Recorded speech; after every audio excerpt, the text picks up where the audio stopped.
Hare Krishna. Is it loud enough? Hare Krishna.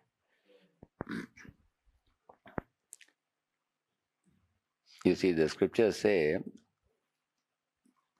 that most part of our personality is not externally visible to the people in this world outside, because like an iceberg is submerged in the ocean and you only see the tip outside.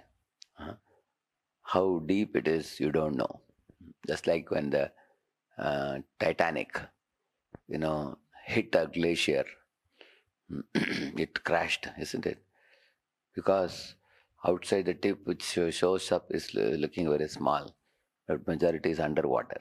Similarly, our 90% of our personality is hidden in the subconscious mind. And what you see a person's personality externally is only 10% only, which is known to people. People judge a boy based on how he looks like and how he speaks or how he acts. Little bit information people have about you. But your actual personality, what you are made up of, is 90% inside the subconscious mind. What is that made up of? That is made up of upbringing by your parents, and the teachers who taught you, and the friends with whom you kept association, the books that you have read in your life, the movies you have watched, the songs you have cherished, and also the impressions you carried from the previous life. That also goes with the mind. That also, all these things. And there is also genetically you are getting something from your grandfather also, grandparents. All these things are there in your subconscious mind, which has constituted your personality. And that is why you find sometimes even a boy of good character like Ajamila suddenly acted inappropriately. Because because of that subconscious mind, it must have had some impressions from the previous lives or in this life. Some impurity he was carrying, which just erupted at one point of time. So we can consider subconscious mind like a go down, or in a house also. Many people in their house, they have a garage type of thing, go down type of thing which is closed, where they dump all the unwanted things. You've seen that? And they want to clean it, but they don't take out time for that. But one day they suddenly find from that room, like there's a millipede is coming out. Then immediately the people in the house become frightened. Where is this coming from? Then they say that the godown is becoming too much dirty and dumped. One day we have to clean it. Then they may open the door, there may be scorpions, snakes, and so many things may come out of the room. So, but it has to be cleansed one day. The same manner, when we talk about cleansing, it's not just a conscious mind. Excuse me. The cleansing actually is of subconscious mind. Therefore, it says Cheto Darpana Majanam. Chitta. When you talk about the Chitta, Chitta is subconscious mind. It is talking about cleansing it. Now, how can the subconscious mind be cleansed? Because the conscious mind is always calculating, evaluating, discriminating. This is right, this is wrong, I want this, I don't want that, I like this, I don't like that.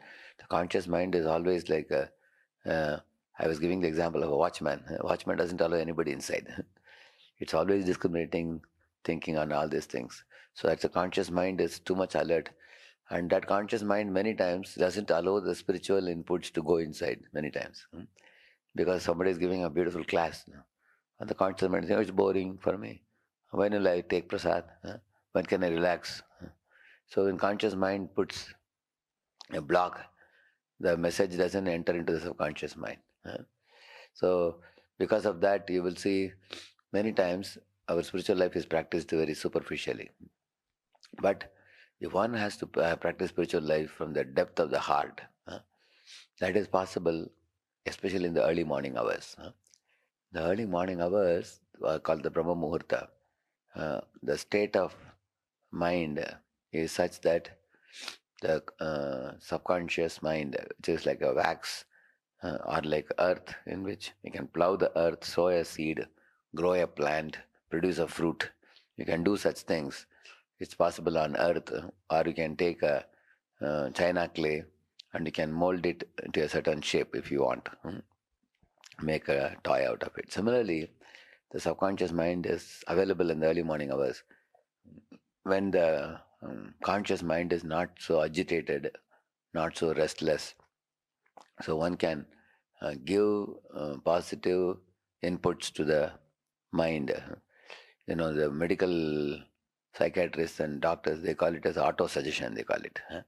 Auto suggestion means giving, they say, positive suggestions to the mind, subconscious mind. And when subconscious mind absorbs that, then the previous impressions which I told you, which have come from parents, grandparents, and teachers, and bad friendships, and books, and movies, songs, those impressions can gradually be ousted. Ousted means what? You you keep on putting gooseberry into a sack, and then from bottom of the sack, some gooseberries are going out, like that. So you have rotten berries at the bottom, and you're putting fresh, nice berries inside. So the rotten berries will be thrown out. So that's what we have to do, giving those positive spiritual inputs to the mind in the early morning hours. So when we are chanting the holy name, we are completely surcharging the subconscious mind with positive spiritual vibrations. Even by simply hearing the holy name. If you just chant and hear the holy name, even if you don't know the meaning or don't have great understanding in spiritual life. For example, the hippies, they didn't know who Krishna was. They didn't know who Rama was. They didn't know anything about Radharani. But they had faith in Prabhupada's words and they chanted the holy name. And you can see how much radical change came in their lives. That means chanting and hearing. Again, chanting and hearing attentively, giving your undivided attention to the chanting of the holy name it can help the subconscious mind clear up the unwanted cluster, clutter, unwanted clutter in the subconscious mind, and it can make it very uh, properly organized and pure in such a manner that gradually our personality will change to become a very positive, spiritually blossomed personality. And for that, we should let this good work happen. Only then one becomes a blossomed personality. Like, for example, one who is an angry personality, then he eventually becomes a very peaceful personality. One who has been a man greedy, chasing after the glitter and glamour of the world, he becomes completely satisfied personality. How this change comes? Because the subconscious mind has become pacified, purified.